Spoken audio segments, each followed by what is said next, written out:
வணக்கம். திசை மாறும் தேடுகள் சிதைமா எதிர்காலம். ஒரு துணிச்சலான பார்வை.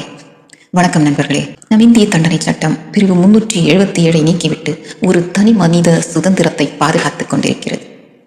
இன்று ஒரு ஆண் மீது பெண்ணுக்கும், பெண் மீது ஆணுக்கும், ஒரு ஆண் மீது ஆணுக்கும், பெண் மீது பெண்ணுக்கும் ஈர்ப்பு வருகிறது.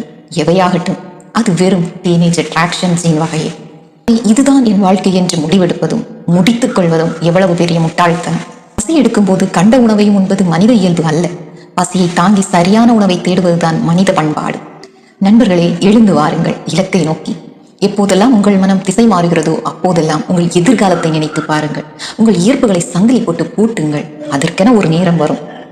இன்று உங்களுக்கு சரியாக தோன்றும் விஷயம் இன்னும் 10 ஆண்டுகள் கழித்து உங்களுக்கு பெரும் வருத்தத்தை தரலாம். அந்த முதிர்ச்சி வரும் வரை காத்திருங்கள். நண்பர்களே, இப்போது உங்கள் தரமான உயர்வுகளுக்காக உங்கள் செயல்களை மெருகேற்றுங்கள்.